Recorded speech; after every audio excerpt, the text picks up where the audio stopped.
To our Friday Let's Get Technical call today.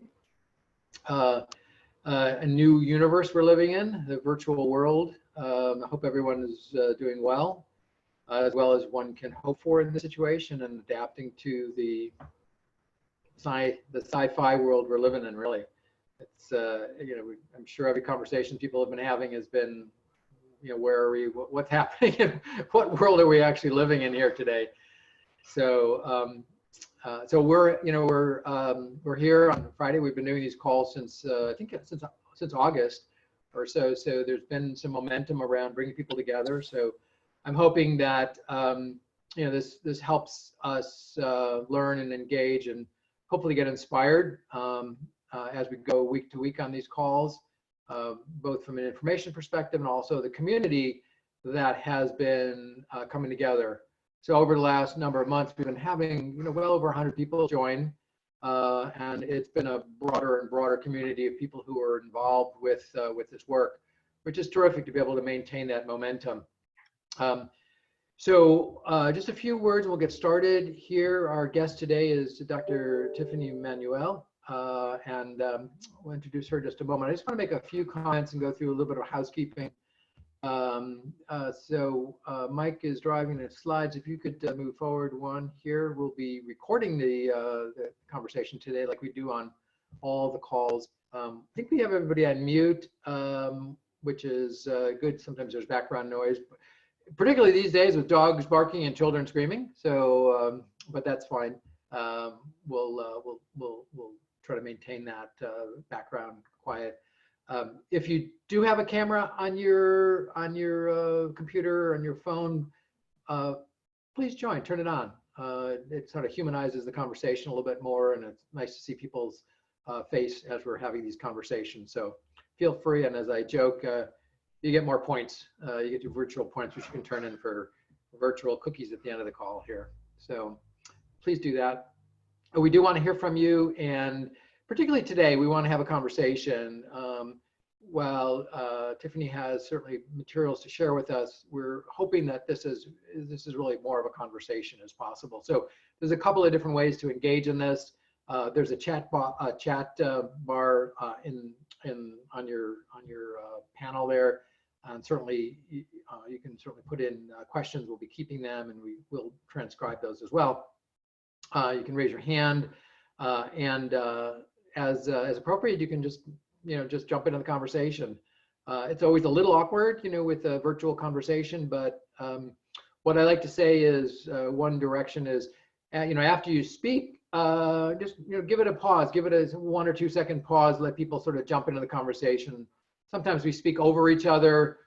That's totally fine. Whoever wants to be deferential, let the other person go forward first, that's fine as well. But it's just sort of kind of the nature of the beast here. If you're on your phone, you can unmute yourself, mute or unmute yourself with *6. And as I said before, you can actually change your phone number to your name. If you're on your computer, you can hover over it and do that. We are recording it, as we have in the past on all of them. So now more than ever, you can binge watch all the wonderful ones you've missed in the past. There's a lot of material on the NIC Hub, and the URL for the hub is there.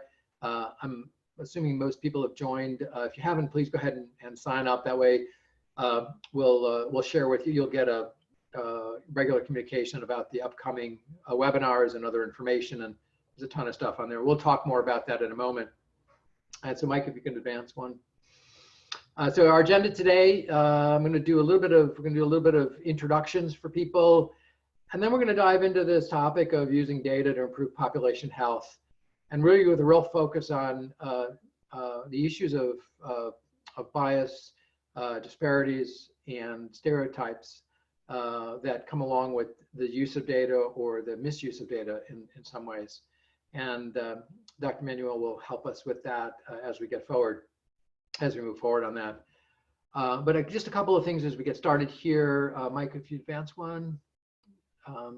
Yeah, so for folks who are new to the call, and there's some new folks on the call, so I'll make this brief. So the NIC is a community of networks. It's supported the last couple of years by the Kresge Foundation. We appreciate that greatly. and it's really allowed us to build a virtual hub here for bringing people together from across multiple domains. And I don't think I can say this often enough. I think particularly these days, as we look at the pandemic and the response, our public health and our healthcare system and emergency system, the ability and the need to share information across those domains is really all the more important. And what we're seeing now, of course, are the cracks and the fissures and the chasms in our ability to know what's going on in an appropriate way to be able to serve people.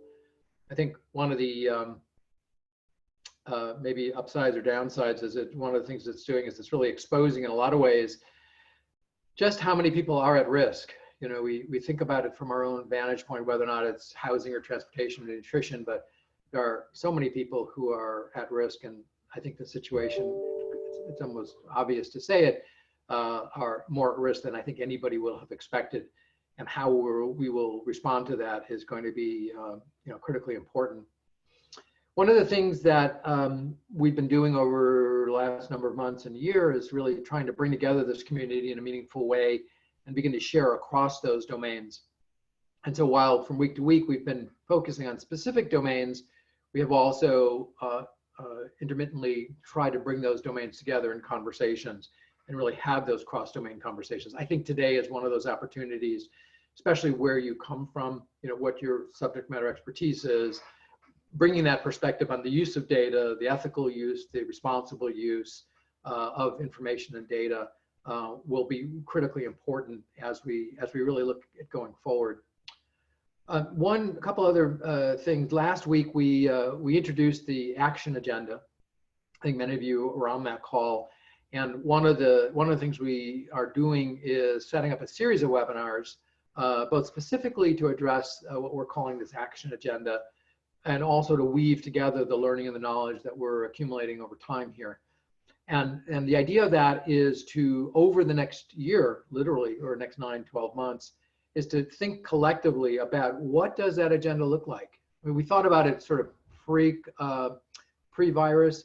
And now I think it really accentuates the importance and the need to have a national agenda about how are we making change? What are the changes that do need to be made going forward in terms of connecting our social care or our social determinants or social needs with the healthcare and public health world? And I think this crisis really exacerbates the separation of those things. And so I encourage you, if you weren't on last week's call, to look at that. There's a blog posting that kind of articulates that, and we'll be, as I said, holding a series of webinars that will ideally sort of focus our attention on those things that are really critically important. My sense is, while the immediacy of the issues in all of our individual lives and families and work lives are pressing and immediate in front of us, we also need to periodically keep our eyes on the horizon. We will, this will pass in some way, and we'll be looking at the future. And that future will present us an opportunity to really rethink with a lot of clarity for a period of time how and what we want to do going forward. And I think we have a community on the NIC right now. There's over 1,000 members who have joined and participated. There's hundreds that are showing up to calls every week. So there's a good cross-representation of individuals and people who are involved with this community on a national basis, and that we hope to really build on that as we go forward. So, so we have put, as I said, on the hub itself, some of those materials. There's a number of questions. There's a couple of blogs and things like that. And encourage you to participate, join that conversation, have your voice be heard as we go forward with that. And we'll be talking more about that as we go forward today and into the future. And you can stay tuned to that. Now, before we turn to Tiffany, what we want to do briefly is invite people to introduce themselves. We'll just spend a few moments here, and it's always very exciting for me and for others to hear who's on the call. And so what we've done is we've asked you, what we do is we ask people who are new to the call just to type their name into the chat box there, and we'll ask you to introduce yourself, who you are, where you're working, and kind of what you're involved with right now. And just, you know, it's just a quick opportunity to see who's on the call with us here, what worlds are represented. So Stuart, I'm going to start with you. You have to unmute yourself. And why don't you just say who you are, where you're from, what you're doing. Hi, good morning, or good afternoon, everyone. Stuart Altschuler. I will be joining Trenton Health Team in mid-April. That's great. Thanks. Teresa.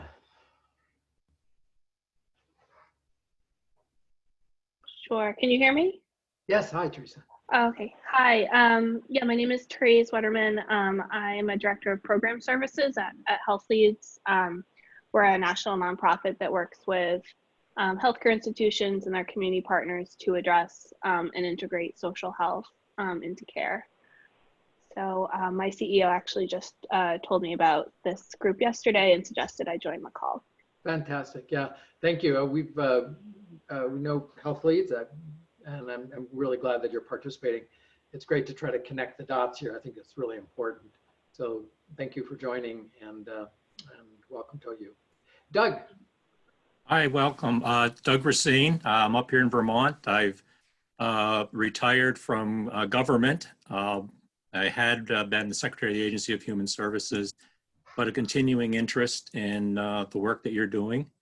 Daniel, you and I have crossed paths many, many times over the years, and I'm still interested. I'm mostly an advocate and informal advisor up here at the legislature and the agency, and just willing to talk to anybody who will listen, but I want to stay up to date and stay informed. Great. Welcome, Doug. Glad to see you on the call here. Thank you. Uma.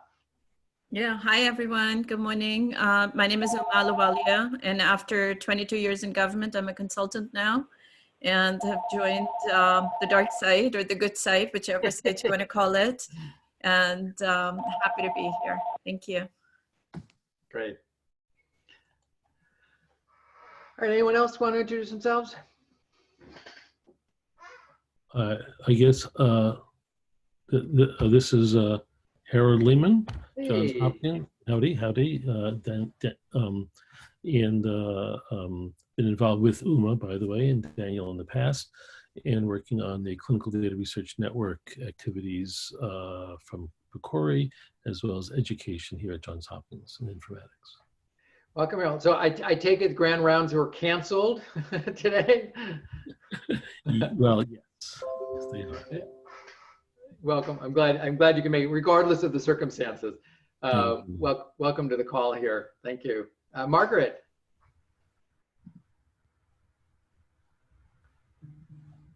Sometimes it's a little hard to unmute there. Hi. Hi. Hey. Can you guys hear me now? Yes, yes.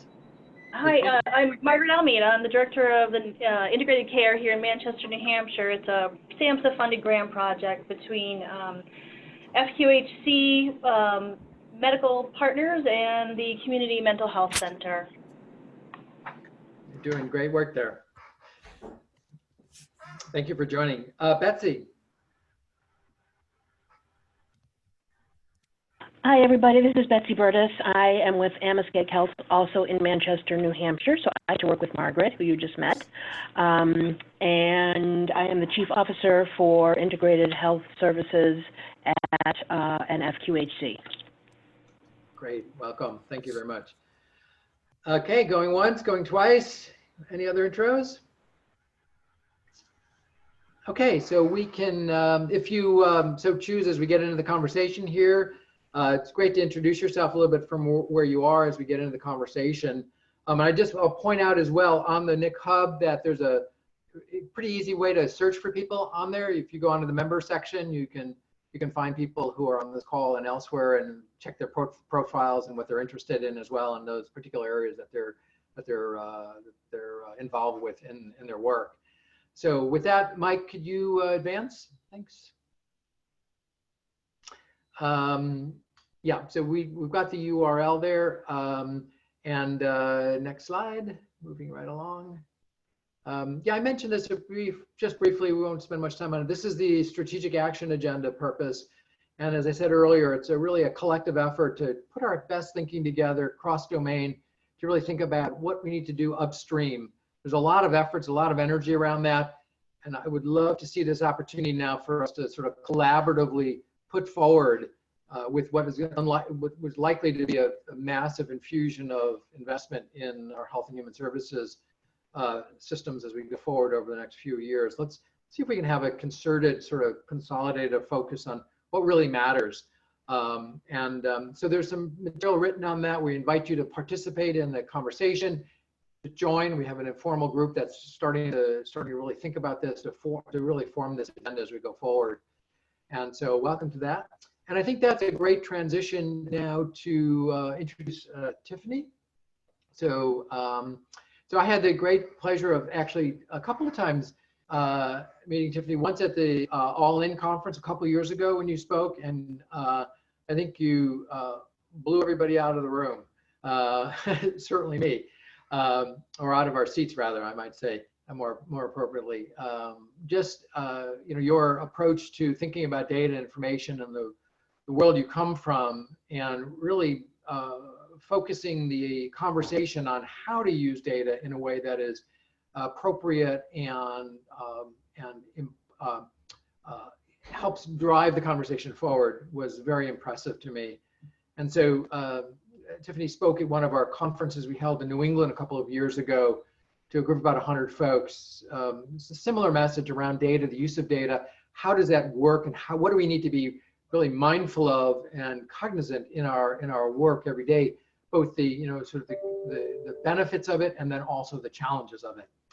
So I've always been impressed, and we've been in touch over time as well around the work that she's been doing. So what I'd like to do is ask Tiffany to actually share with us a little bit of your journey, and then we'll get into the conversation as we move forward here. So how did you get into this work, and how did you get to where we are now? Sure.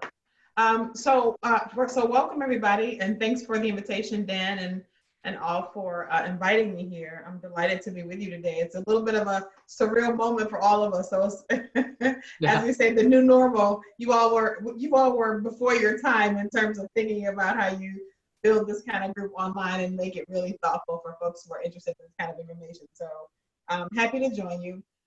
Yeah, my background, I spent about 25 years kind of at the intersection of public policy, which is where I got my PhD, or what I got my PhD in interdisciplinary science, and data, thinking about how we use data and information. And I would say the third area would be the kind of science of messaging, like the science of persuasion, and how you get people to embrace ideas and how you get them to open up to things when they might not otherwise do so. And I will say that just a year and a half ago, I decided to do this work full time as a consultant, mostly because, like many of you, hopefully, I was seeing a moment in time that really was calling us forward in a different way. We have just these huge, I think, massive issues that are confronting our nation. Health is certainly one of them, but just a series of huge things that we need to be able to be ready for. I think this, coronavirus is just one of those examples of just a huge, challenge that we have to get our systems ready, prepared to do. We have to do a whole lot of redesign. We've got to be thoughtful about that. And we're just struggling to get ourselves up and over a whole range of issues that are challenging. The partisan politics, people's cynicism, a whole range of issues. And so I just felt like this was a moment where we needed the sort of science of how you do case making. How do you make a case for change when everything around you is sort of, almost like this. I was reading this New York Times editorial yesterday about coronavirus, and this physician was saying, the sky is falling in. And I was like, no, don't say that. But it feels like that for a lot of folks. And so being able to make a constructive case for how we get to a better place, for how we redesign systems so that they're equitable, they're sustainable, they give us the effectiveness and efficiency that we need out of them, is really tough. And so that's what I hope to sort of bring a lot of that conversation to us on the call today. I hope y'all are ready for that. I am. I think we should be. Yeah. Great. Well, should I share my screen? That would be perfect. All right. And I think you'll need to, there you go. There we go. There we are. All right. There we go. So, good. So if everybody can see that, we'll go ahead and get started. I'll just say, I was just going to say a little bit about what my consulting practice does. I work with, uh-oh, looks like we have. There we go. Uh-oh. Too many people watching too many Netflix. Apparently. There you go. It's back up. Okay, here we go. Ready? Yep. Is that me or is that everybody? No, I think I'm seeing the slides now. I think that let's just go to the first slide again. I think that sharing sometimes can be a little tricky. So Mike, on the other side there, you don't touch the screen because I think it moves the slides around when you do that. I gave up all control. I don't have any control over the slides. Okay. Okay. All right, so I'm going to assume that I've got control and we'll take it from there. That's it. Perfect. All right. So I was going to say my consulting practice, essentially, this notion of how we make the case for change is important. And we really focus on, I think, what the tough stuff, right? Not just making a case for a couple new ideas that we have. It's making a case for kind of transformative systems change where you've got to get the alignment of a wide number of people in the same space and moving in the same direction to really make the big sort of wide scale changes that we need to improve those systems. And that can be the healthcare system, the workforce development system, any number of systems that we're working on. And then it's the other two issues of doing that work in a way that is equitable, in a way that puts equity at the center. And when I say equity, I'm saying that everybody benefits, that everybody, right, that we recognize the needs of folks who are coming to the table. And we're thinking about that as we're making decisions about investments and programs and policies and those kind of things. And then also we are also front loading inclusion. So we're being inclusive in the process of how we're making those changes. Those things together, systems change, equity and inclusion, are the values that we all hold, but it's hard. It's really hard, right, to make that strong case for change in a way that's powerful. And so what we do in our practice is make sure that people have a really thoughtful and consistent way, right, that is evidence-based to be able to do that. So all that to say, that's a little bit of introduction. So those are some big ideas in there. And I wonder as we go into that, not to take too much of a diversion, but the ideas of equity, diversity, bias, those kinds of things are all things we're going to kind of get into. But I'm curious, when did that start? When did you really start to see that as you're starting to work with data and information?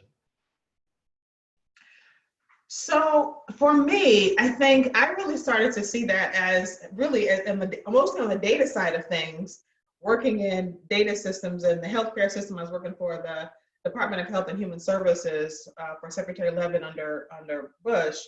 And I really started to see the way in which data could be used to either encourage broader deliberation, conversation, and system change, or to shut that down. And the language around that could be built around that to encourage that or not. And so the challenge, I think, for us as we think about how we use data and how people interpret that data, is that data can be used to do an awful lot of things. And I think for the majority of folks on this call, our interest in this work is really about how do we use the data that we have to build a broader sort of movement around changes that we know can be thoughtful and improve population health. So that is, I think, the challenge and the opportunity for us in this work.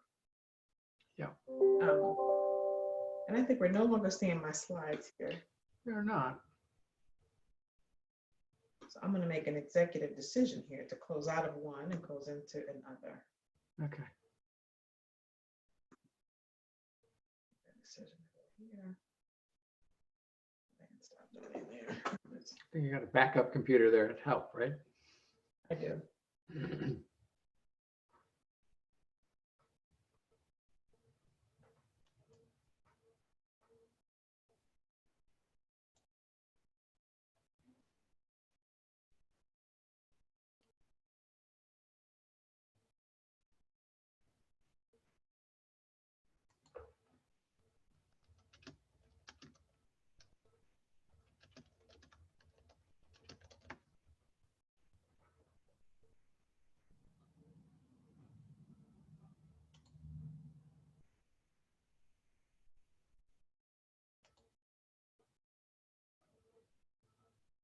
All right, coming back. I'm almost seeing stuff here.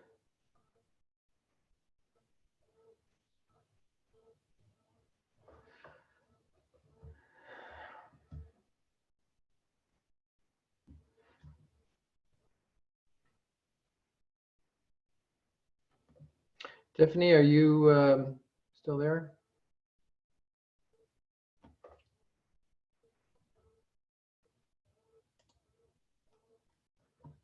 I wonder if we have lost her. Oh, there we go. Hang on, everybody. There you go.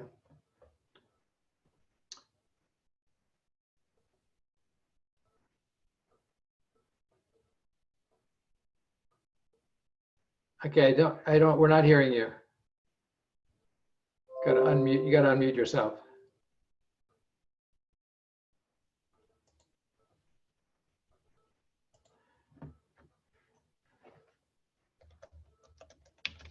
Sorry, everyone. Hold on a second. Tiffany is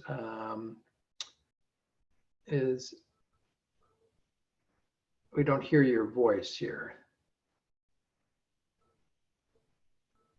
Or I don't hear your voice. Sundays, can you hear? She's coming. The audio was not turned on. Oh, there. Okay, there we go. Great. Yeah. Welcome back. Okay, I'm so sorry for that. Got to roll back the cameras. I'm saying, all right. So here we are. So I was just talking about the moment that we're in and the opportunities for making a case. I think there are a couple of spaces that I work in, especially, that I think are just right moments for a lot of system change if we're really thoughtful. One is, and I think the health space, particularly in the social determinants of health and the way that we've all talked about it. There's some really big opportunities for us to completely reconfigure those systems, but also to bring new players to the conversation in ways that we have not been able to do ever. And to have, the kind of cross-sector partnerships that are really important for advancing our work in health. I also think climate change is another area where there's just a real big opportunity if we can make the case thoughtfully that our investments in that part of the and that work are really important. And I think the other one is affordable housing, where I think there is just, we haven't been thoughtful about the environments in which we live.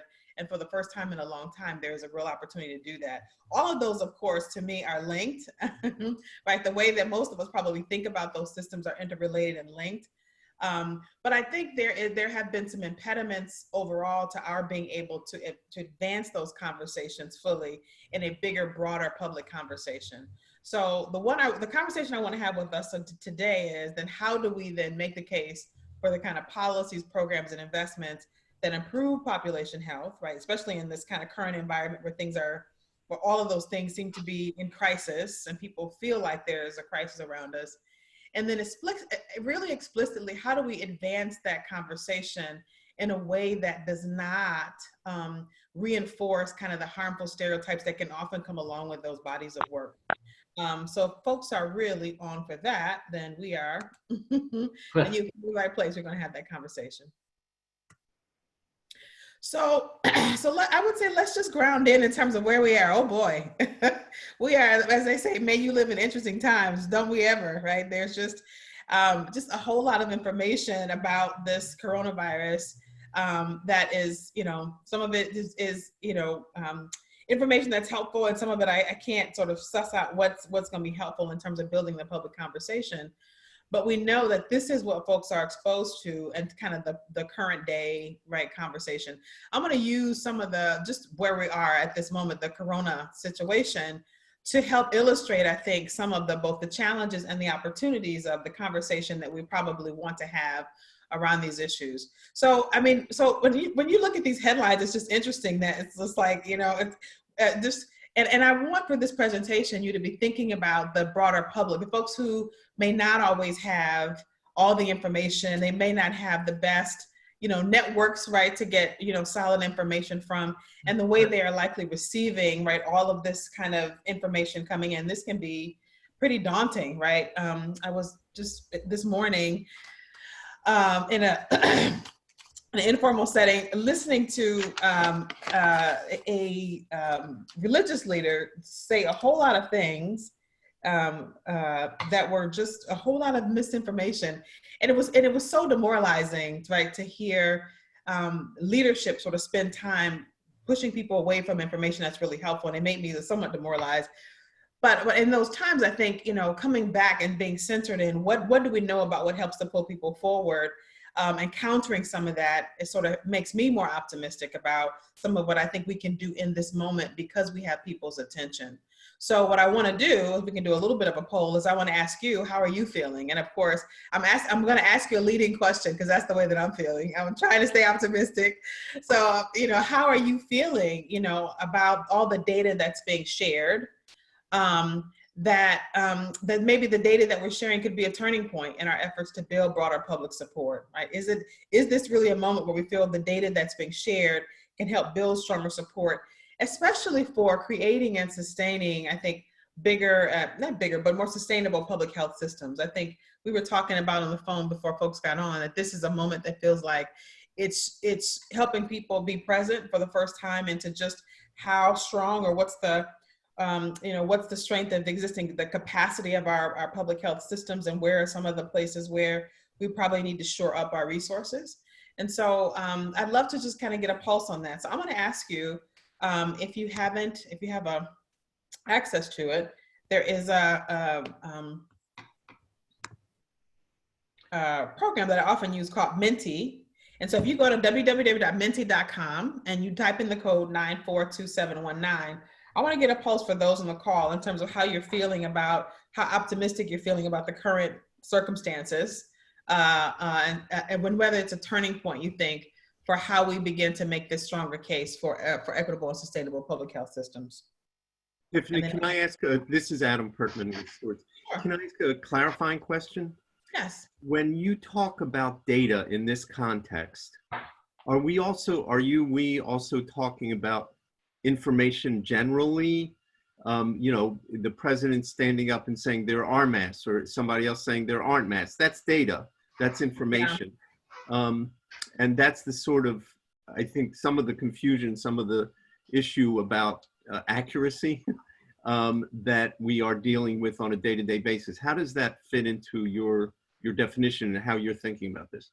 Yeah, I think let's take a wide definition on that to make it really broad. Like if we think about data as being all of that coming in at one time, what does that look like? Yeah, so it's both the pronouncements that are not necessarily numeric, but just in general about what's happening. I think I take a wider view on that. I think some of it is in fact data. It even speaking the way you are.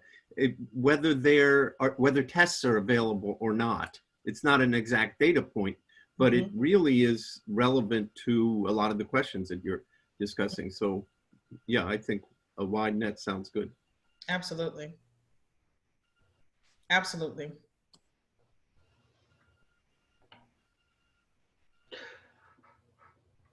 Well, I'm glad to see that at least the optimistic folks are having their way with this thing. There's only one person so far who said, it's just hopeless. It helps, I think, that at least for those of us on this call who are doing this work, are thinking that there are some real opportunities to advance the conversation beyond where it is today. So, part of the question is, I guess in terms of how you interpret the question, so the data we're sharing today may be a turning point to create equitable and sustainable. So, the question is who's sharing, what data is being shared and who's sharing it is a question that comes to my mind. And how broadly will those messages get through? If we're saying the sky is falling or the sky has fallen, are we optimistic that that is what's driving the conversation or the possibility? Or are we saying that there's enough information now to really drive the conversation around the needs to make changes? Yeah, and I think we can look at that a number of different ways. People will probably interpret that in numbers. I was really trying to take just the temperature of how people were feeling about that things in general, but I think my hopefulness or my optimism about this is that it opens up a space to have the conversation. Even I hate to say it, when misinformation is shared, it opens up the opportunity for us to even have the kind of corrective, the necessary correctives that are important for bridging to a bigger conversation. And I'm optimistic that if we do that right, if we make that corrective in a way that engages folks pretty thoughtfully, we can actually open up a different space for talking about what's real and what's not, but also what we need so that we're prepared for the next new normal, whatever that looks like. But yeah, people can probably interpret that in a number of different ways. Yeah, just to add to that, I think the whole issue of opening up space is critical. I think the data is, the availability of it, the sharing of it is opening up the space. I think the real issue is going to become, though, if we wanted to contribute to equity and greater participation and systems that work better for all people, we've got to also, in that space where the data is, talk about values. Because unless we're able to reshape folks' values, the conversation breaks down. And unless we are able to come to some consensus about certain core values, that they just stand on the table no matter what, then I'm afraid that the data sharing won't lead us to a better, a world where equity and greater participation are the result we get. So, but I do think it does open up that space, and now we have to structure the conversation in that space. Mm-hmm. Yeah, I want to say, BJ, that is exactly right. And when I work on this sort of case-making work, you know, I often tell folks, and I often get, you know, the health folks, they get nervous when I say this, but I always tell them, do not lead with the data, right? You got to lead with the sort of larger values around who we are and why this is important. Otherwise, if you don't lead with that we and why, people are free to interpret that data in ways that are not very helpful, and usually they do. We are so practiced at seeing problems and so practiced in the cynicism and so practiced in the culture of individualism that data individualizes, we might call that health individualism, very quickly. And so it backfires, essentially, as we're going to talk about in a second. That data just backfires, and people are practiced in thinking in particular ways. They go down that rabbit hole, and it's really hard to get them back out of that hole once they've gone in that direction. So we have to be very thoughtful, not just about the data and how it's shared, but that the data comes in the context of a wider set of things that help us tell the story that's actually thoughtful. So we're going to talk about that. And before we get to the fullness of what I would say is the sort of fullness of how we use that data, I want to just talk about really at the heart of why we're here, you know, very specifically, is what's the kinds of examples, even around the corona stuff, that can be examples of how you stigmatize folks, and what's a different way to do that. So if we go here, go just a second. I'm going to go.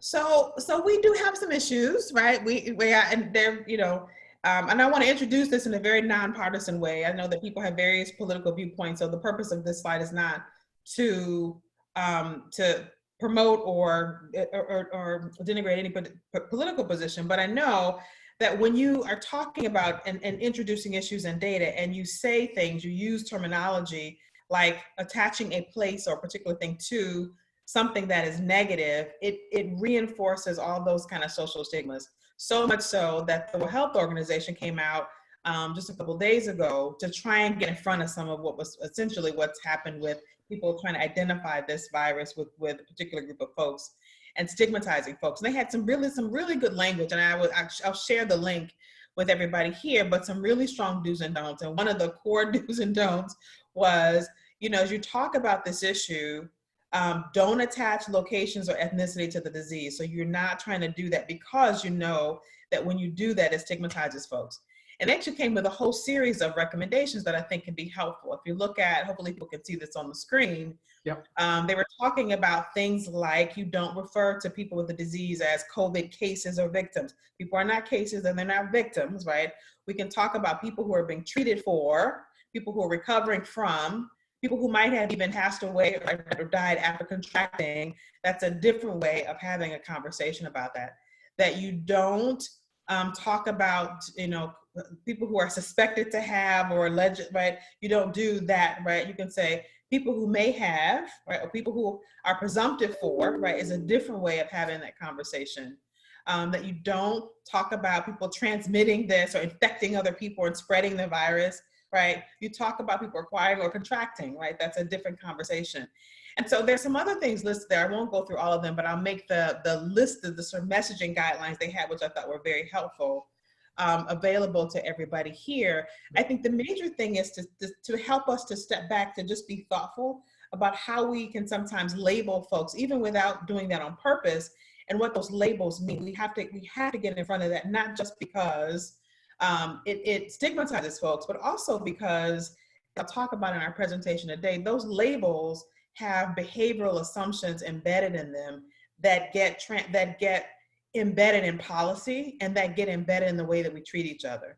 And that is very dangerous. And so even just our casual use of language, things that you wouldn't sort of, think about, we really, in this moment, when this is so serious, we have to be thoughtful about the way that we're talking about this. Even things that they say there, you don't talk about this is like the plague, or this is like, like that, those hyperbole that make a difference in terms of how people react. If they think this is crisis, people go into scarcity crisis mode. And as we know, when people are in crisis, they don't, they're not their better angels, let's just say that, right? When they're in that space, right? We want to say this is serious, but we are forward thinking, and we're right, here's what we're doing to make sure that we're managing what we have to deal with. That changes the dynamic and how people feel about this, and it certainly changes the way that we address this. So as I say on the screen, this is a moment where we have people's attention, but we have to act very quickly and strategically so that we don't miss the moment of what this could be, which to me, the bigger moment is that we have people's attention around what it means to have a public health system that is functioning well for the well-being of our people. But we've got to be thoughtful in the way we talk about it so that we get them to lean forward in constructive ways, rather than to do what I fear is to be suspicious and polarizing and those kind of things. So I wanted to say, before we go there, let me just pause for a second and ask a question here. Because language is so very important, and we see how it's, I don't like this word, but weaponized now for intentional purposes, clearly in some instances. I'm curious, because I know we have a number of medical and health professionals on the call today. I'm curious from a medical health education perspective, whether or not the same kind of attention to detail language is embedded in the curriculum. And I can call out people specifically, but for those of you who are in that teaching role within the medical health community, I'm curious how this lands on you, because the role of a practitioner, whether a doctor or nurse or health worker, so much of this I think is conveying that to folks there. So I would open it up and see if any of our health practitioners, if this resonates with you, or if you have a different perspective or not.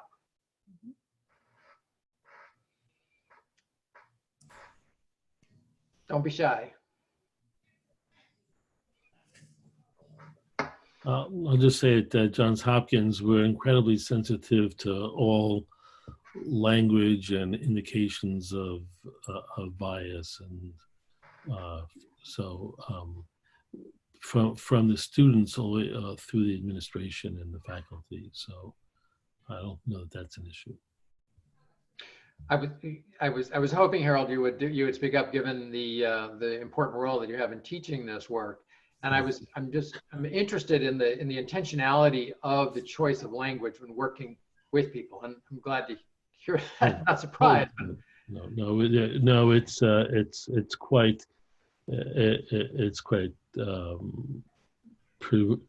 pervasive. Being mindful of all these from gender, racial, economic. We spend a lot of time talking about this, and I could say even the engineering school, they're worrying about how to put ethics into AI and stuff. So I think academics have gotten the message, whether the algorithms that people use and whether the approaches people use out in the real world take or not is a separate issue. Thank you.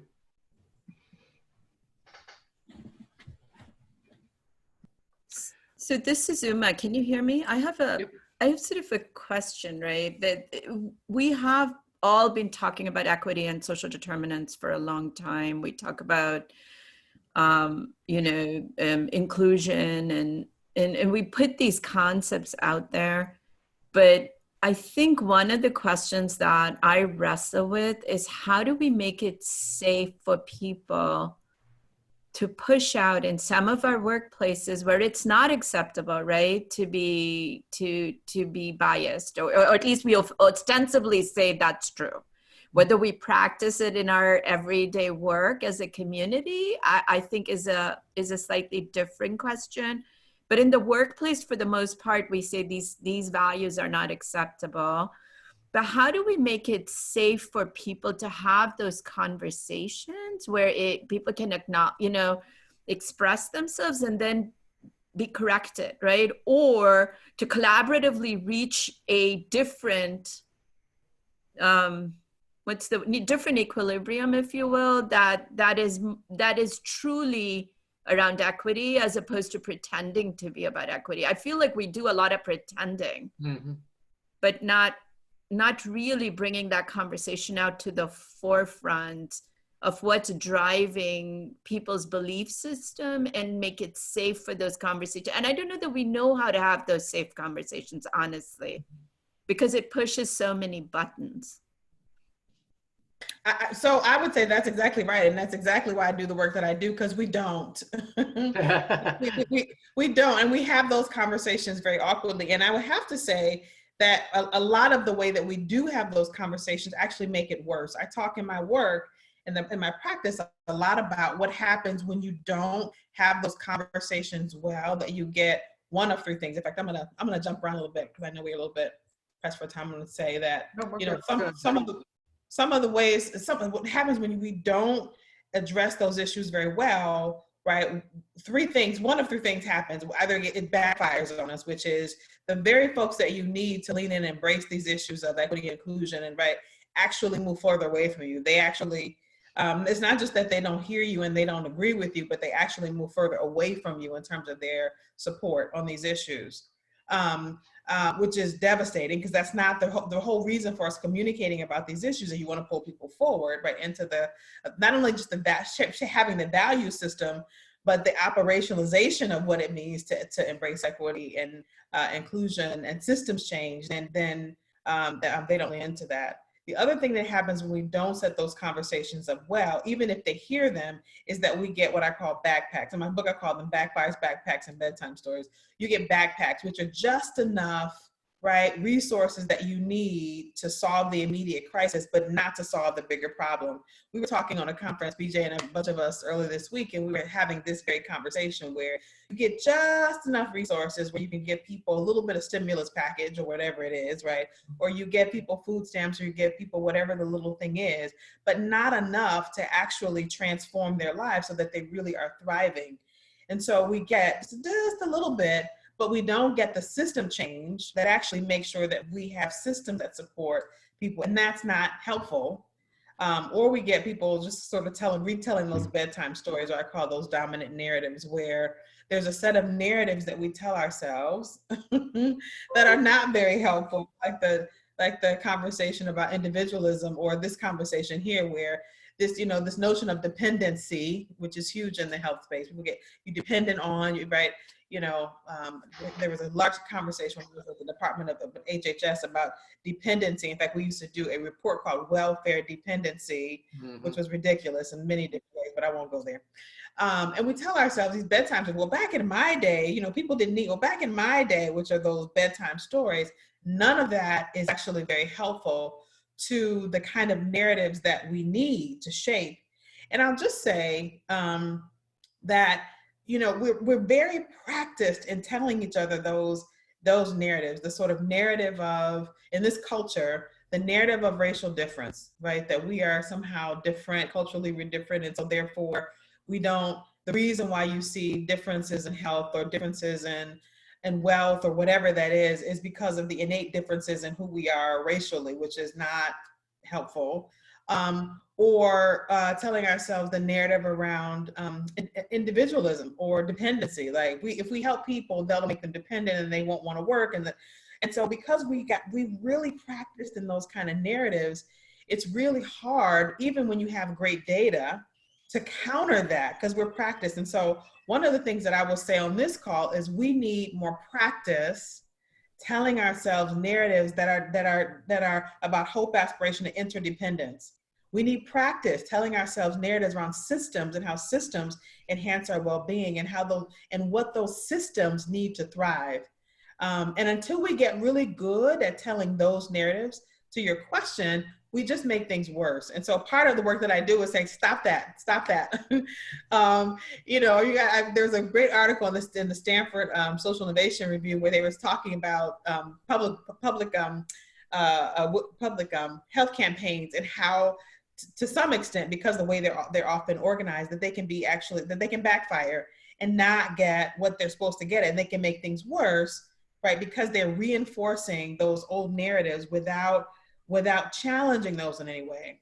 So what I would say on this call, and I guess the message I want to bring to this call is the data that we have to stop telling ourselves or telling the narrative of problems, right? Which in the health space, we have so much data that defines the magnitude of the problems we're facing, which is important information for us as we're building systems, as we are creating programs and policies but it's disastrous in terms of moving people forward, in terms of in terms of understanding that there's a possibility for something better, right? They get bombarded with, you saw those list of headlines that I shared at the top with the coronavirus, with just so much negative stuff. They think that the world is falling. There's nothing that we can do. And without the sort of counter narrative that's really well practiced, it gets challenged. So this is, I think, an example I have on the right side, the kind of narratives that begin to turn that around. Like basically, this is a narrative about interdependence, that your health is actually related to my health. That's an equity story. So you may be in the best, in the best health. You may have the best health insurance. You got the best doctors. You're wealthy and you can take care of yourself. But your health right now also is dependent on the health of people who you don't even know, who may have none of those things. And so when you get people to see their own health and their own stake in somebody else's success, you get a very different kind of conversation. And also you get a broader willingness to embrace things like equity because they can see that. So we need practice in that. I guess I want to stop. One of the questions that I was going to ask you all to respond to was this basically that question, like, what are the narratives that we need practice telling? What are like you see in the space, right, that we don't see in the public domain very often, that we need, right? We need some repetition on some other kind of narratives that get people's aspirations for what is possible in the health space, but also just in terms of our systems being relevant and important, that we don't often get a chance to hear. I'd love to hear people's thoughts about that.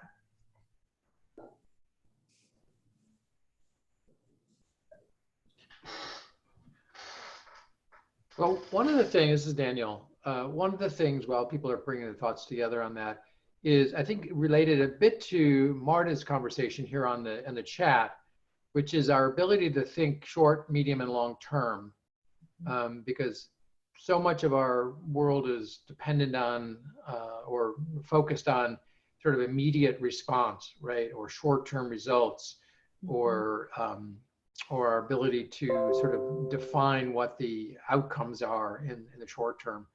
And one of the things I think that is really driving the conversation now, or at least driving my thinking around the conversation, is, how do we balance the need for short-term objectives with where are we headed, right? So, and how do the numbers help us? How does the data help us, especially since we're only getting pieces of that information, and that we're not getting a complete picture of the way the world is looking right now.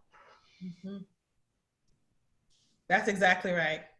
That's exactly right. And so one of the things that I would say, so in a number of ways that's right. But I would say one of the things that is really critical to effective case making, two things actually. One is what I call early on framing the adaptive challenge. What is the thing that is the adaptive challenge? What are we building this thing for? Right? And having people really understand that. I think in the context of even what we're talking about now with Corona, most people really don't understand the bigger sort of adaptive challenge that we're facing. They just know that they're trying to keep their family safe. That's a kind of reductionist kind of, I'm just trying to keep hunker down and make sure that my family is safe, and this sort of culture of individualism, right? If the other folks are good, I'm glad, but my first order of business is making sure my family's safe.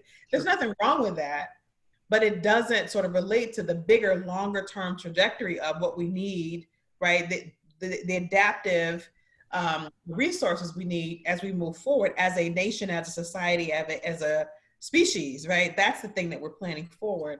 And so framing that adaptive challenge at the top is really important, because if people don't understand that, they can't think with us about what the systems need. They're thinking right here I'm just holding on to what little bit I got, my job, my kids, right? And so that's a challenge. The second thing is, from a data perspective, our data has to, what I call, future pace people out in that way. That's a really effective use. I'm going to share some examples of that in a second. But one of the best ways to use our data and tell the right in terms of these narratives is to tell that future-based story. Like by 2030, here's what our communities are going to look like, and so here are the systems we'll need to make sure that we're healthy, right, in that time period. We won't get to the sort of healthy life that we envision for ourselves unless we make these changes today. And so using our data to do that is a really effective way of being able to do that and advance that bigger conversation. Yeah. I would love to, other narratives that you think we should be telling, that you think that you wish that we could get people to embrace, that we need practice. Right, we have a lot of practice with the negative stuff about how things fail and they don't work and people take advantage and people, right? We're really good at that. We gotta be good at some other stuff here, people, you know? Yeah, I think it's really interesting in the child welfare space. Often I talk to folks about who frames the narrative. So you're talking to a young mother, she's struggling, you're there to investigate, and you're sitting there, and the vantage point from your way in which you craft the narrative as an investigator is, I'm looking for something wrong here. I'm trying to figure out what happened here and if it was bad. And then if you flip the switch to the vantage point of the mother herself, she's sitting there going, hey, I'm trying to figure out why you're talking to me when Mary down the street is way, way worse off than I am. And you don't understand, I'm hanging in there. I got everything, you know, my lights are on, I got some food, I'm doing what I can. And so the vantage point within which these narratives not just get expressed, but where can we open up enough space for them to be relevant equally? So how do we get the mother's perspective as important and critical to determining what action a government system will take, as well as the system's perspective? And most of the time, the system wins. And so I really think it's important in this issue of dealing with cultural, cognitive, economic, racial bias to figure out how do we get a big enough space so all the narratives have equal sway, and we can then get a 360 on an issue that right now we're only getting a 180 on because we're all coming, the narrative is all controlled from one end of the spectrum. Yep.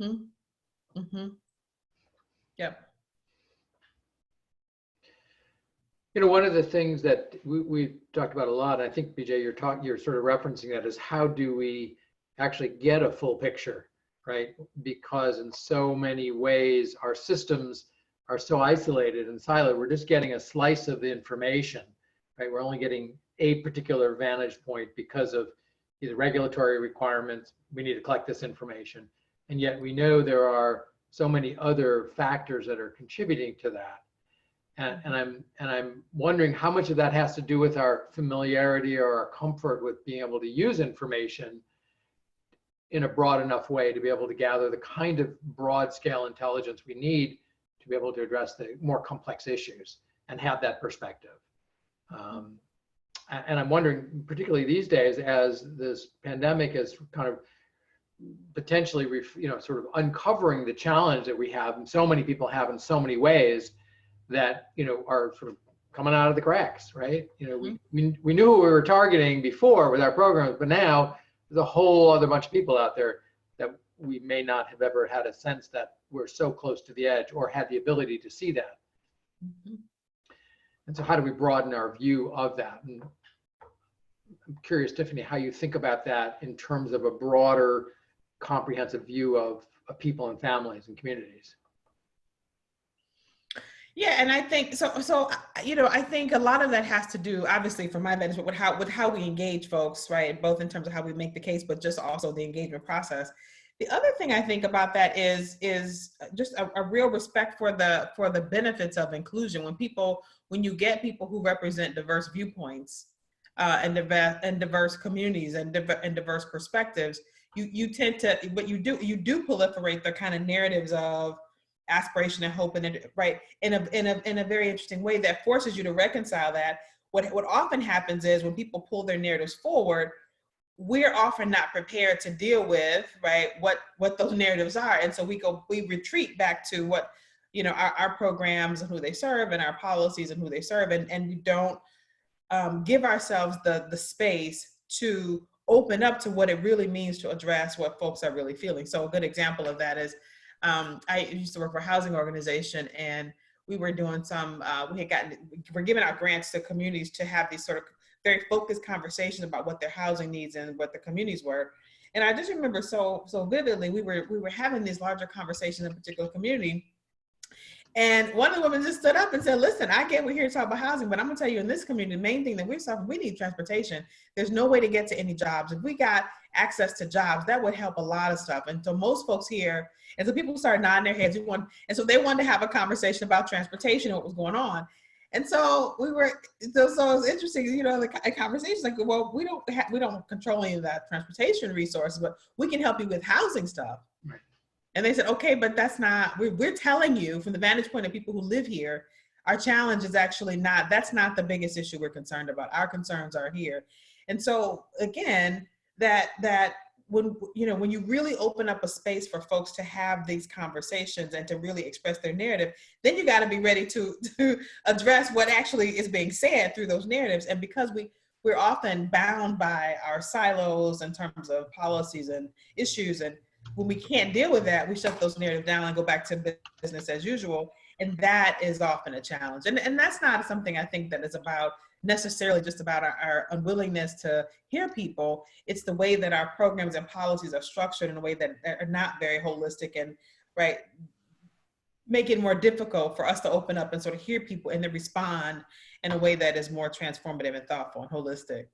But I will say, I think, and again, what makes me personally hopeful about it is I see that beginning to change as we really start to deal with these big adaptive challenges. You can't solve housing without talking about health. It's impossible. You can't do it. You can't, like the big issues that you can't do it. You can't improve for lots of folks the health, right, without solving for a whole series of environmental issues or a whole series of, these issues I think we're recognizing for the first time that in order to get in front of the very things that we've defined for ourselves, we can't do it without the alignment of a wider group of folks in the space. And that, I think, is breaking down some of those barriers. But in the meantime, our ability to sort of bring those folks together and get them aligned in one direction requires us to make a strong case for what we're trying to do and why it matters to everybody. So I want to say, just, from my vantage point, we are, as I said before, we are practiced in telling kind of the a series of narratives that are often not very helpful, especially using our data. And I had some examples at the top of this, but I think I'll move forward. I think this moment opens up the opportunity to have some different kind of conversations, but also the potential for talking about systems in new ways. Like it's, I saw somebody posted this section on social media, and I thought, yeah, right. This is exposing the sort of flaws of like the way that we've handled things in the past that just, when you get something like what we're facing, just does not work. And so there's an opportunity when you've got people being really present to that and how we do that. So I want to say, I'm going to pass forward through a couple of things here, just to kind of keep us on track. The narratives that we think are helpful, we got to think about how we tell those narratives using the data. So the data stories that we normally tell I have, especially in the health space, and I know not all of them, but a lot of them are doom and gloom, right? Most of us are used to used to telling that, the leading cause of death in this county is so-and-so, and so that's why we need to, or we look at the disparities between these folks around diabetes or is this, and that's why we need to. And so we tell the story in a way that is negative, right? Which makes it even more difficult, especially in the current environment in which people are really polarized, in which they are incredibly suspicious, in which there's a lot of fake news, alternative facts, whatever you want to call it. There's just a lot of disruption, let's just say, in the information business these days.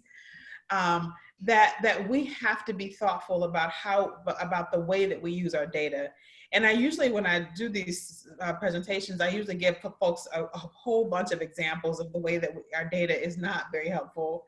And it just reinforces all the worst negative stereotypes.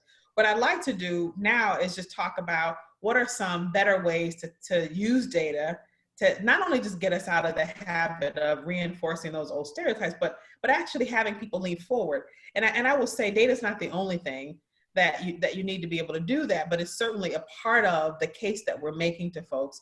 And the benefit about being in the health space is, versus being in housing or environmental health or some of the other environmental justice or some of the other spaces, is you got better data in health probably than any other sector. I mean, and nobody's got data like we, right? The folks who do health work.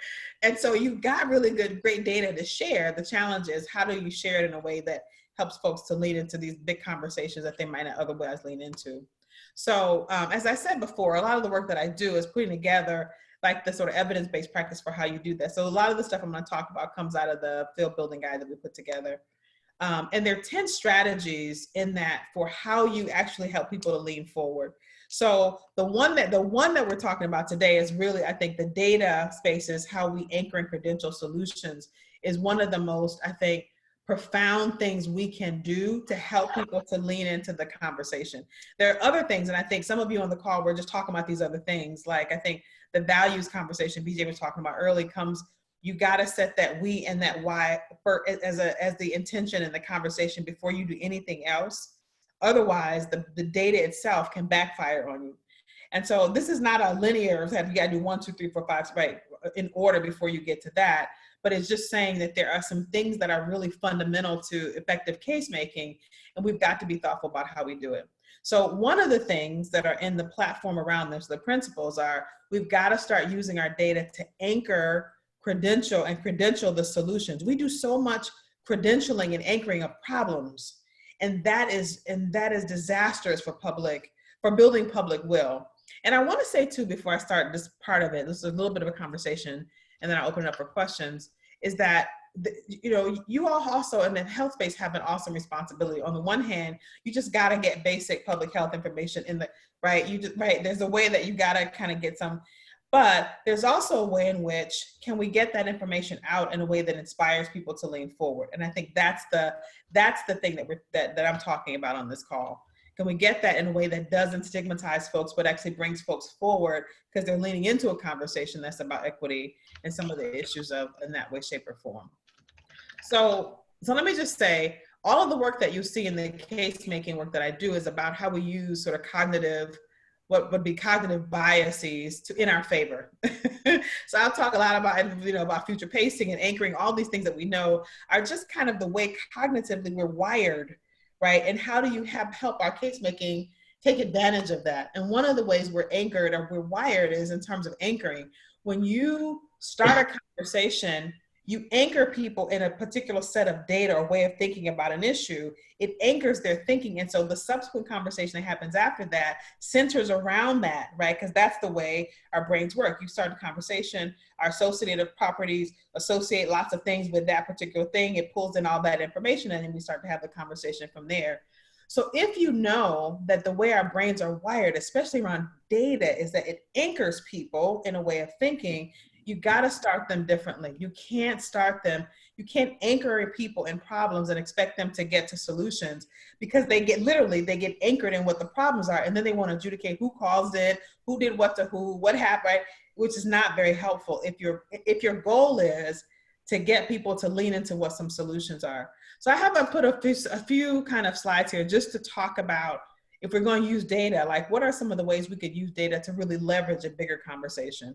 One is to anchor people in solutions. If your issue is that the data suggests we're trying to deal with childhood obesity, talking and starting a conversation, giving people all the stats about childhood obesity is not the way to start that conversation. It does not lead people to sort of say, oh my gosh, we got to think about systems, right? The way to do that is to start talking about what the solutions are, and Kaboom does this very well. They start to talk about playgrounds and how we're losing play. We've lost, unrestricted playtime over time. If you look at their website, you'll see some of this work there.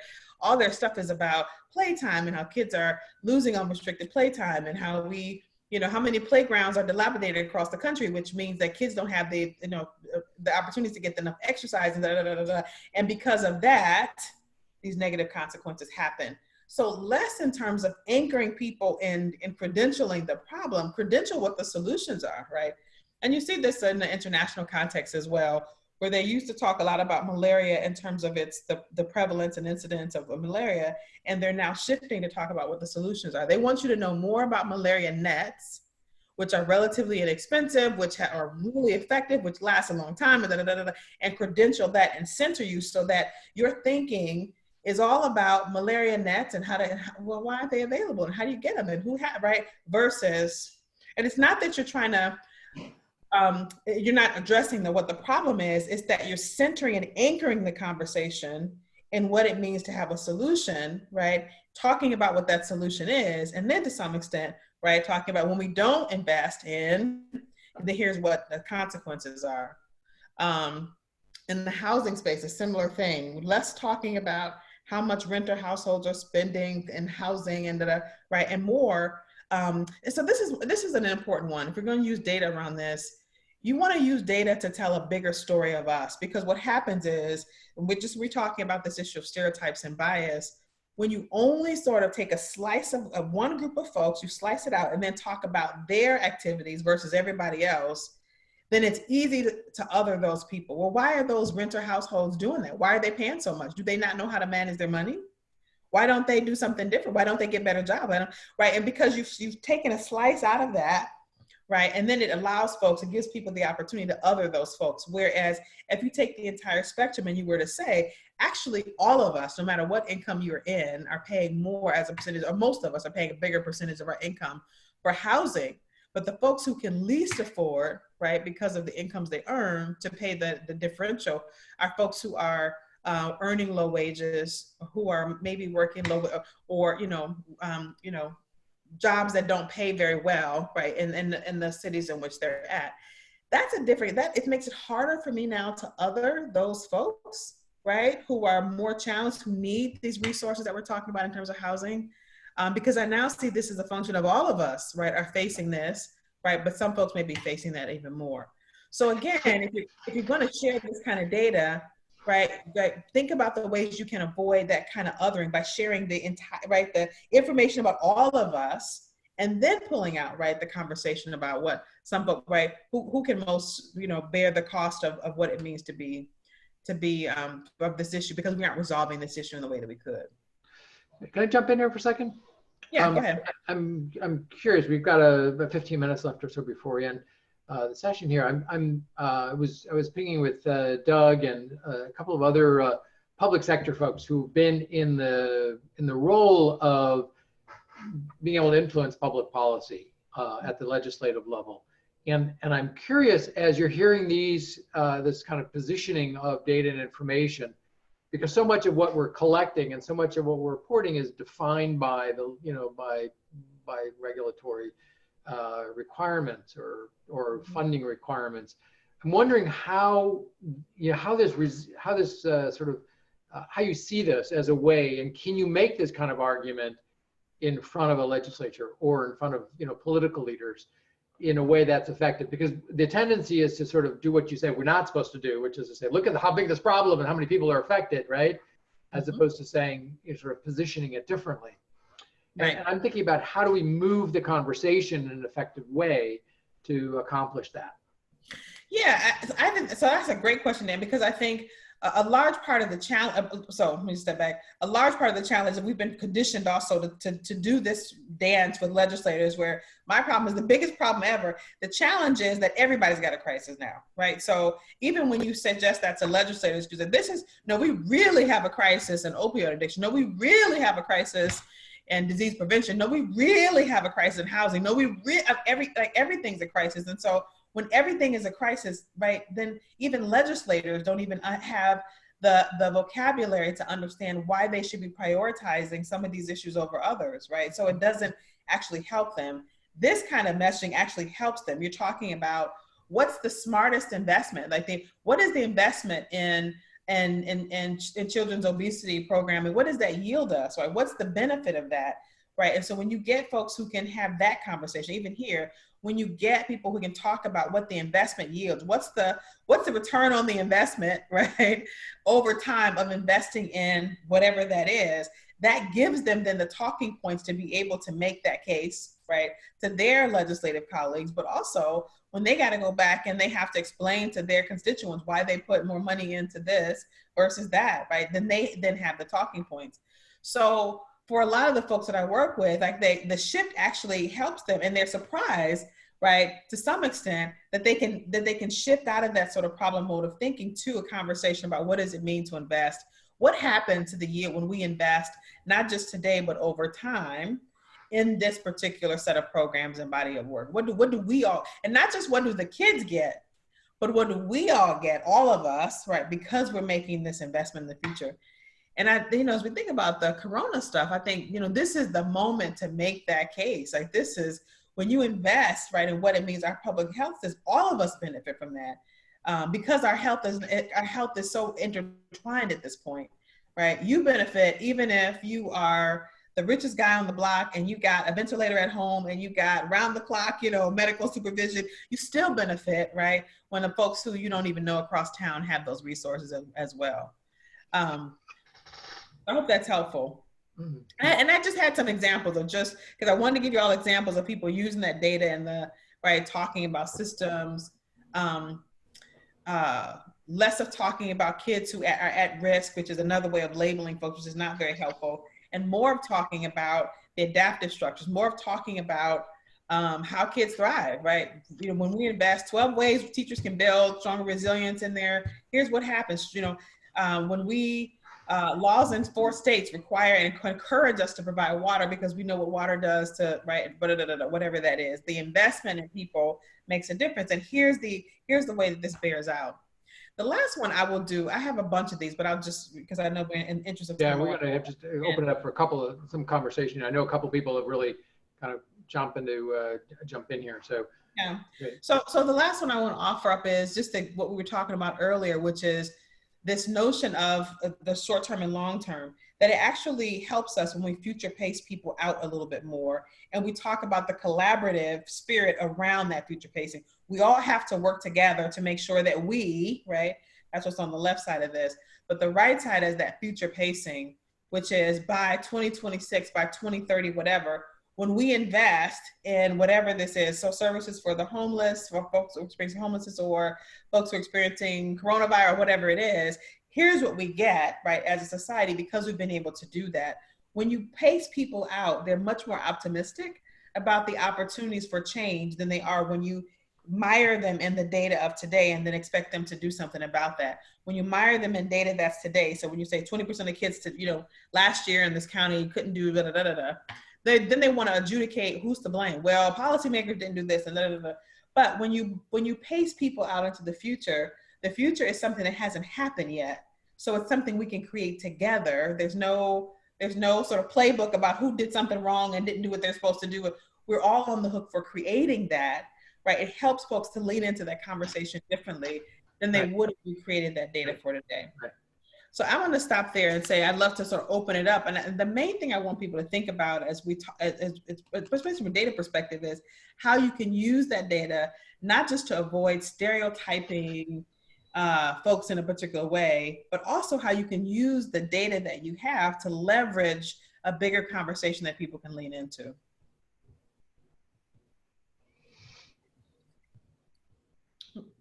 Thoughts about that? And folks who want to jump in here and have questions or thoughts. And I have lots of more examples, but I think for the purposes of our conversation today, that's enough to kind of get us thinking about how we use that data to do this bigger thing. Hi, Dr. Manuel. It's Stuart Altschuler from Trenton Health Team. I love what you're saying here, and I'm actually new to the healthcare and public health industry, long time leading and running analytics in the finance space. But largely what I'm hearing you're saying is when you tell your story, you've done your work, you've come to your solution, lead with the solution. Don't lead with the data, but be sure that your solution is presented in context with the full picture. Do I have that right? That's right. I think that's exactly right. And not just leading with the solution because it's a pretty or hopeful kind of thing. You're leading with that because of people's cognitive biases around being anchored in that space. You want to get them firmly anchored in what it means to advance the solutions rather than be stuck and mired in talking about adjudicating the problems that we have and how can we, right? That is not helpful. It just doesn't, it's not that it's wrong. It just doesn't help people to move forward. That's all. Yeah. Thank you. Yeah, thanks for that. Other thoughts? I'm curious, again, for folks who've been in a public policy making role, Doug, Uma, BJ, others, how does that argument, when you've got a 4-year term, and you may fortunately come into the beginning of that, you've got a relatively short period of time to actually make that kind of argument of where investment goes, how do we think about these things? Does that resonate with you? Are people willing to listen to that, or are they stuck in their, I got to see results by the end of the year. I'm giving you money this year. I want to see results next year. Well, I think no matter what you do, whether it's in the business sector or the government sector, results always have to matter a lot because good narratives don't help people really get to a different material place in life. What good narratives do, and ones that are focused on the why and that lead you to real solutions, is they shorten the runway to get you from the problem to something that gets results. And so I always looked at these projects when both when I was in the private sector on the technology side and when I was in the public sector. I always wanted to be very clear about the X number of things that whatever systems change, technology change, data changes I was making, where am I going with this? What result am I focused on? Because results is what gets your boss reelected if you're in the public sector. And results is what gets you keeping your job if you're in the private sector. But real results that are connected to real concrete problems that people face and where the interoperability or the use or the expansion of the data is actually going to take you there.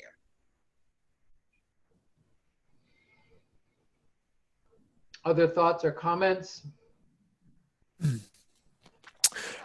So thank you both very much. This is Greg Bloom. I posted a comment in the chat, and I'll give maybe a brief version of it here. I'm thinking not just of the implications of using data to tell stories, but also the implications of using data to make algorithmic decisions. And this community is focused on enabling interoperability, especially between, for example, healthcare systems and like justice systems and law enforcement systems.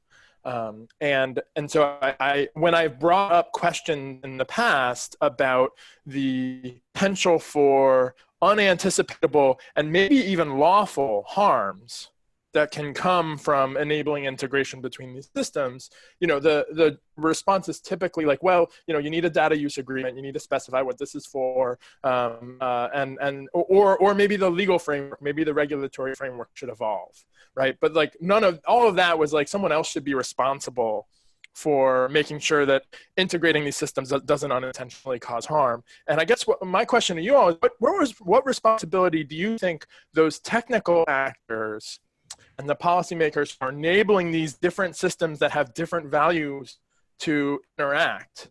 What responsibility do we have as we do our work to create this space for these conversations about the potential harms that could come from the work? Great question. that could take a whole webinar on its own, but I think that's a great question.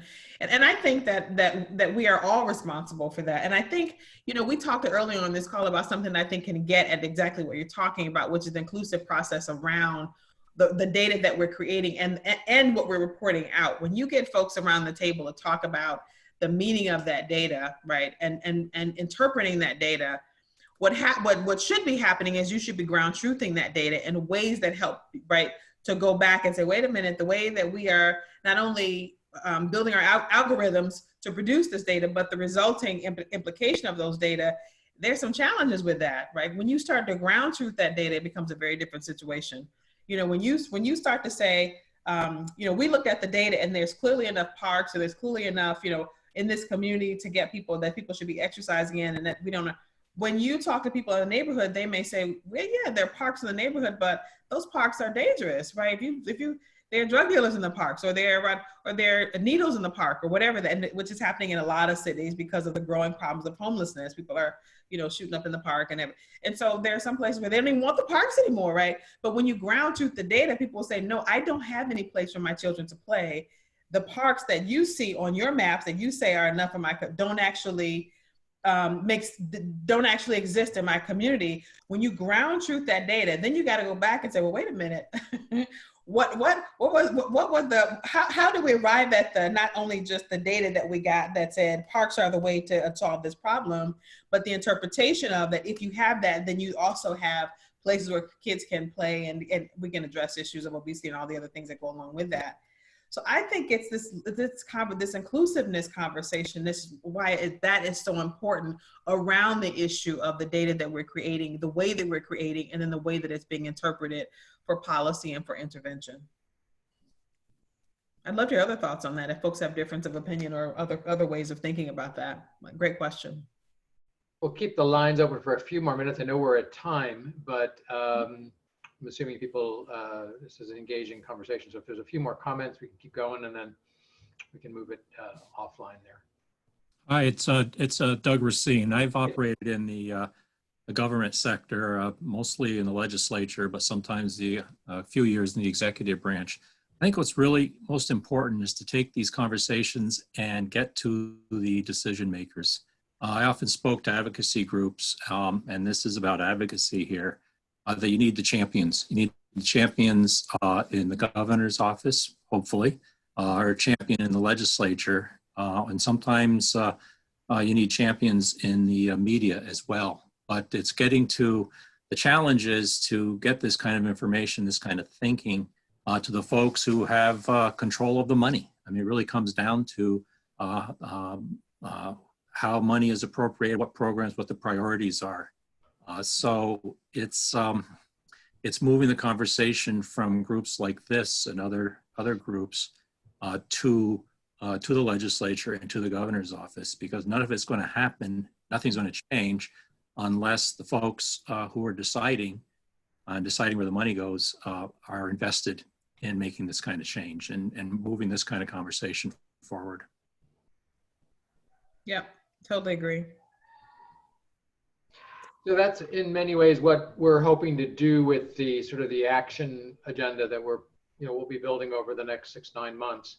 Right. Is to crystallize that, right? So this, I think there's some really important lessons here we've heard today, and some of the questions which we haven't had a chance to really wrestle with here on this call. Hopefully we'll be able to get to some of them online, and I would encourage people to sort of weigh in on that, because we'll try to distill those down, because I think you're absolutely right, Doug, that we can have these conversations and we can build the momentum, but it then needs to be shared with decision makers, even when there's a transition in government, which is also a whole other piece, right?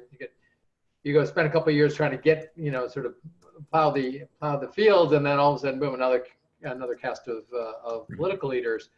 How do we rapidly change, share that information and the outcomes of it?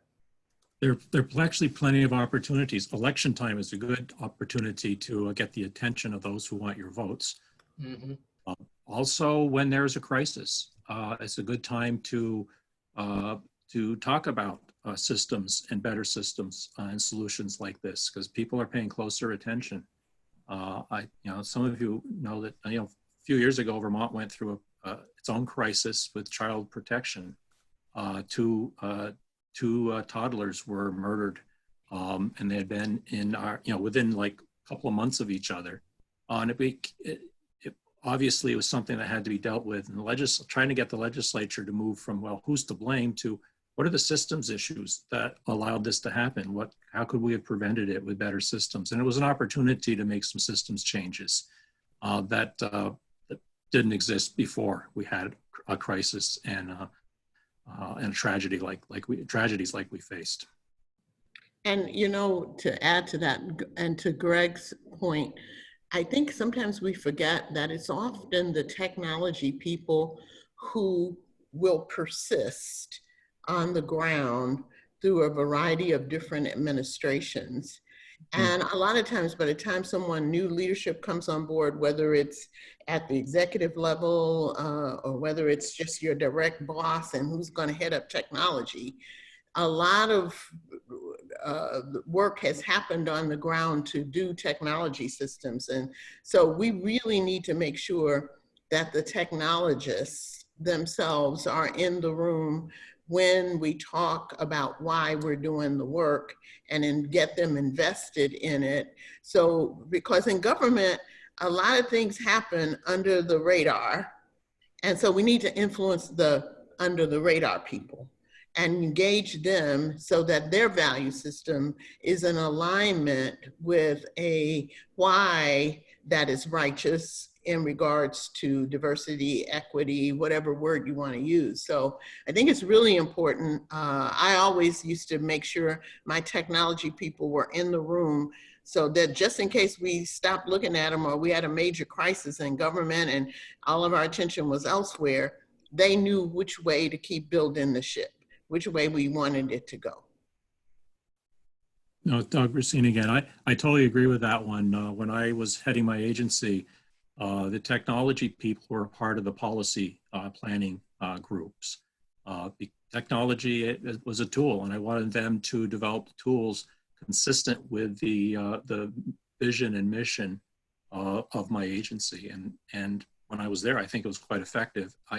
It's just not the usual way of operating in state government, at least.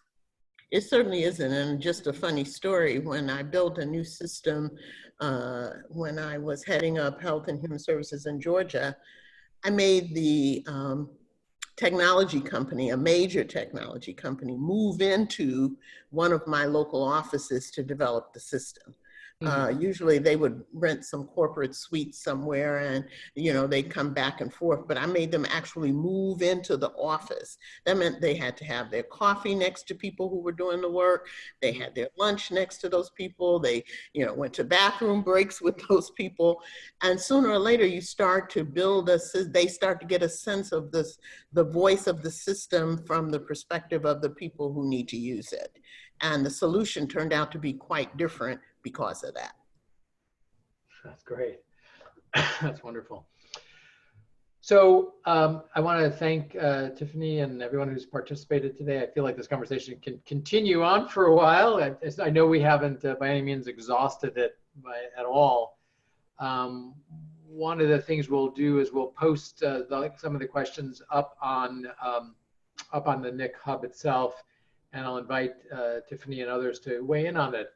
I think a lot of these are so crucial and critical to this, really taking advantage of that crisis, right? Of that opportunity to move things forward. And hopefully as the dust settles, we'll have a somewhat more of a clear picture on what we need to do to make those systematic changes and those system changes to really create a real resilient safety net that everyone can address the issues that are coming up now. And I think there's a number of things that have been really crystallized here. The more we can crystallize that, the more we can sort of build out that action agenda. And I would definitely love your participation in that. It's a collaborative piece of work that, as I said, will be continuing over time. And so I invite you all into that and get that conversation going. Just so briefly for the last minute here, we've got a couple of really interesting sessions coming up. Actually, next week we'll be talking more about sort of a kind of an open house on the NIC and talking about some of the things that are happening, the proof of concept. We're now making available the opportunity for people to build groups on the hub who need collaboration, and a couple of other things like that, show people around. And then following that, we have a couple of sessions. One is the focusing yet again on the other immense issue that we have, crisis around the opioid crisis, and some amazing work that's been going on within the public libraries, which we'll look at. And both Kendra and Laura will talk about their experience over the last year and a half, how to mobilize that giant community to do that work. And then following that, we'll have a session with Somava. Many of you may know Somava. She's led the 100 Million Lives and now is involved with the WIN network. Very exciting stuff that's happening across the nation on not only metrics, but how do we really build out the data-driven approach. So this conversation folds into that as well. And if you know her, you'll know she really addresses many of these same issues. So we'll hopefully continue to weave some of these themes and into the conversation as we go forward. If you get the newsletter, you'll see some other, I don't know if we have another one on here or not.